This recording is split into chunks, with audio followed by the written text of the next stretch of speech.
talk about a rigged system, it's also important to understand how the Democratic convention works.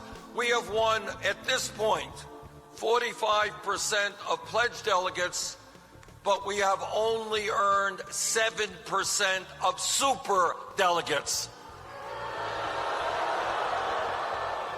So in other words, the way the system works is you have establishment candidates who win virtually all of the superdelegates. It makes it hard for insurgent candidacies like ours to win. That was Bernie Sanders in Evansville, Indiana this morning, railing against the Democratic Party's nomination process. Joining us now to talk about this race and that process, DNC chairwoman Debbie Wasserman Schultz. Mr. Chairwoman, nice to see you. Thank you. Why is Bernie Sanders wrong? I mean, Bernie Sanders is wrong because we have had these rules in place since 1984, and we have two types of delegates. We have the delegates that are pledged, that are elected by voters, or that represent voters based on the outcome, and then we have party leaders and other elected officials who have been in the trenches for a long time and who have a role, appropriately so, in choosing our party's nominee. And it's important to note that the unpledged delegates or super delegates have never played a role in actually selecting our party's nominee. Can you just explain why he's wrong? I mean, I understand that the system. I understand the history of the system and why that the system exists and that he should be played by those rules. But what do you mean wrong? Well, his mean, critique of the system is that it's stacked. That it's stacked so that establishment politicians benefit and that so insurgent candidates are disadvantaged. Is that wrong on the substance? Of course, because it's never occurred that our party's nominee has been selected by superdelegates. I mean, we have had a nominee. So why do you have them? I mean, and we'll take them if you decide to get rid of them. I mean, we could use them. I bet you could use them right but why do you have them? Because it seems like you give him an excuse for staying in. He's clearly doing her harm. I've watched her interviews the whole cycle, and I thought she has such a better job than poor Ryan's. You know, we have all this chaos. They have this, but now he is doing her harm. Trump's picking up these lines of attack. He's telegraphing them to a much larger audience. Why don't you guys? Why can't you control his desire to stay in past the point where it's This election is going to be decided by voters who are going to vote because they care about who is the one that will ultimately have their back, help them reach the middle class. The general election will be decided that way. I'm not going to handicap how the primary plays out, but it is appropriate, and our Democratic National Committee members have decided it's appropriate for us to have elected officials and party leaders have a role at our convention, and the pledged delegates who are selected by voters. I mean, they are both important, and this is also important to note, which I've said repeatedly throughout this election cycle.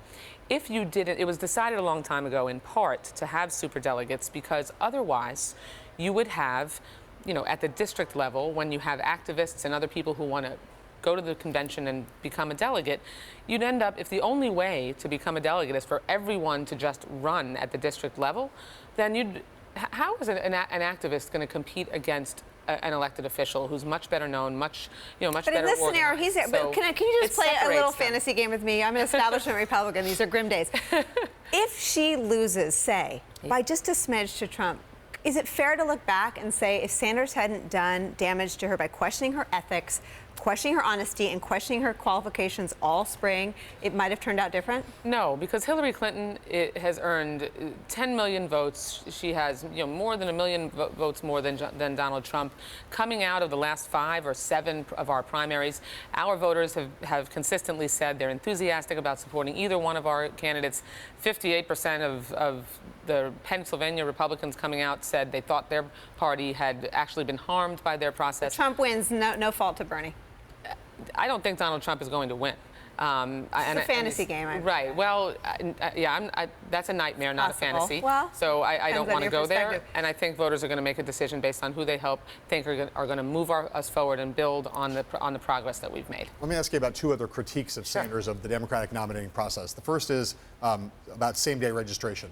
Is there an argument? By the way, can I also just point out that there is some irony in him criticizing a process that now he says he wants to use to become the party's nominee. Right. Just saying. Yes, so the irony alert.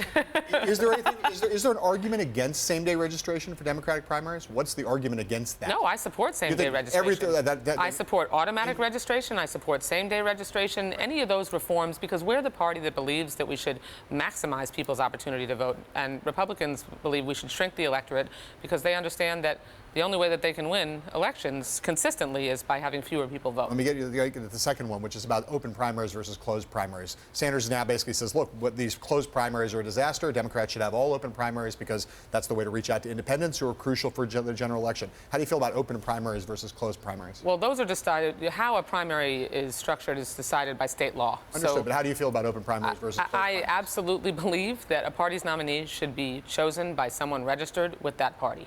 We should not have independents or Republicans playing games and crossover appeal. So just to be clear, you're against the open primaries that are currently in the system. You'd like to get rid of open primaries and have only closed Democratic primaries. I believe that the party's nominees should be chosen. This is Debbie Wasserman Schultz's opinion, that the party's nominees should be chosen by members of that party. And frankly, I certainly wouldn't suggest that we start trying to change that in the states where it exists now, but we certainly shouldn't have any more than already exist. Again, ultimately, it's up to the states. I want you to come back at some point. I want to talk about whether you think it's a problem that Bernie Sanders wasn't only a Democrat, wasn't even a Democrat for most of his career. Sure, I'm happy to come back. And we decided affirmatively that he should run, and we welcomed him with open arms.